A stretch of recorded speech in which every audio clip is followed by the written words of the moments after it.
Hey everyone, I'm Dan from JazzComposersPresent.com, an online space where composers, musicians, and listeners come together to celebrate the music we love.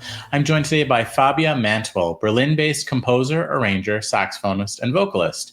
She leads her own Fabia Mantwill Orchestra and has served as artistic director of the Berlin Youth Jazz Orchestra since 2022. Fabia is here to show us how to approach collaborative songwriting. Today I'm going to speak a little bit about my thoughts and the process of collaborative songwriting. I think many of us are initially drawn to jazz because of its improvisational nature. It's about listening, it's about responding and creating in the moment. And that spontaneous communication is at the heart of collaboration. You've probably experienced collaboration in a performance context before, working with different musicians you like. And today I would like to share some insights about my personal experience collaborating during the compositional phase. That process is, in my eyes, probably one of the most vulnerable and the rawest state of the creative process, which kind of leads me to two big fears that I had before I started trying it out. One was sharing a raw idea in the most vulnerable state. I was afraid of judgment, both from myself and from others. And I guess it can be scary to share something that feels unfinished, that you're not quite sure about where it would go or if it goes anywhere after all. And then the second fear I had was about losing my artistic voice when involving other composers. It could be maybe diluting my own identity as a composer. So I was really curious to try and see where it would lead. I'm aware that these fears are mostly in our heads. And if you're brave enough to open up and to share ideas in such an early state, there's so much to gain. And each time I've done this, I've grown a lot, not only as a composer, but also as a person. So about the process, for my upcoming record called Inside, I wanted to try something new, and I wanted to try that way of collaborating during the compositional phase. So I called two artists and composers I really admired and respect a lot. One is Michael Leek from Snarky Puppy, and the other one was Magda Giannikou, an incredible multi-instrumentalist and composer from Greece. So two weeks later, we met in Spain for 3.5 days with not really a set plan, except that we wanted to write music together and potentially use it for that record.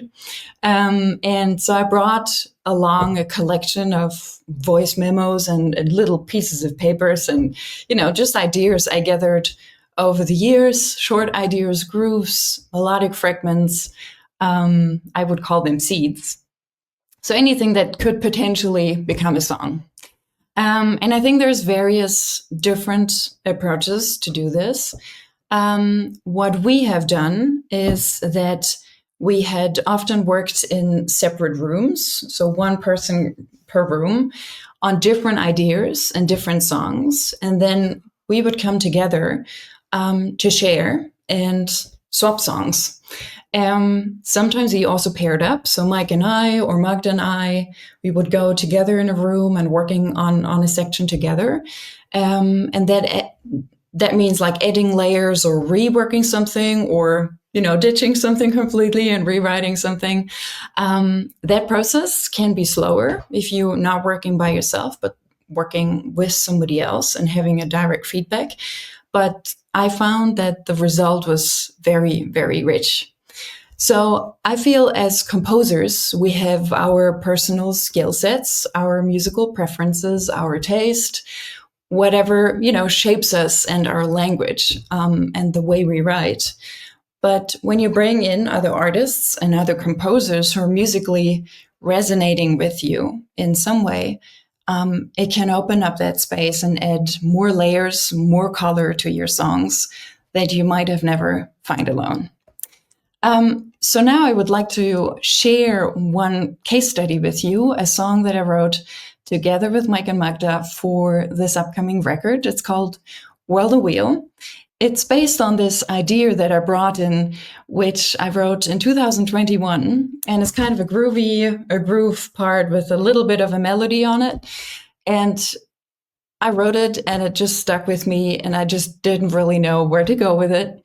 And so I brought it, and so I pulled up that old record. So let's listen to that idea from 2021.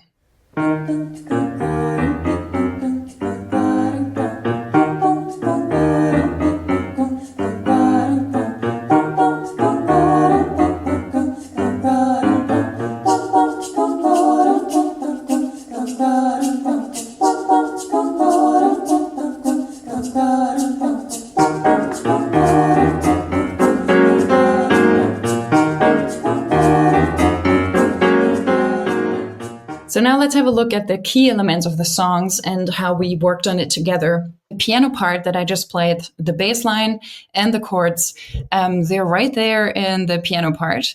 And so that's mainly what I brought.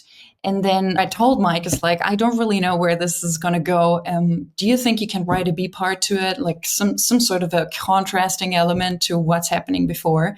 So he came up with an idea that you see on the last line, bar 17, like a kind of a mystic vibe, like very different from the groovy part. And Magda added this very beautiful new melody over that 15/8 groove, the vampy part, which made the vamp all of a sudden became a larger musical arc and made it feel less vampy and less small, but stretched it out. And at the same time, it freed up my initial melody that I was singing on top of this vamp. Like,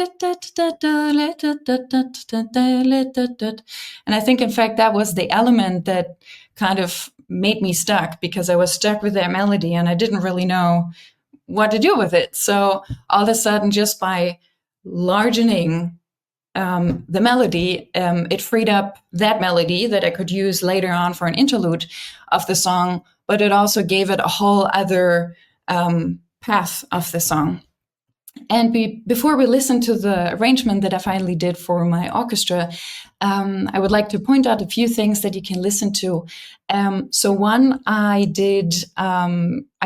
kept the bass line as is. So the bass line stays on the bass and the baritone saxophone, but I reassigned the piano right hand into the horn section. And then I had our soloist, Roosevelt Collier, and lap steel guitar paired with flute and strings play that large melody on top of it. So let's have a listen to part of the song in the orchestra version.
So as some final thoughts on collaborating in the compositional phase during songwriting.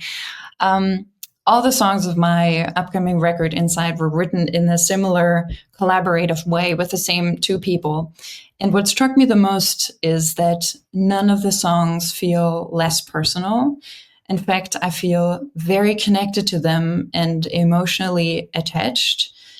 Maybe because writing with others also makes you rethink your choices and makes you challenge to go different directions that you haven't considered before. And also I felt the collaboration didn't at all dilute my voice. It probably even amplified it, because I had to choose again of like what I wanted to say artistically and musically. So I can only encourage you to try this.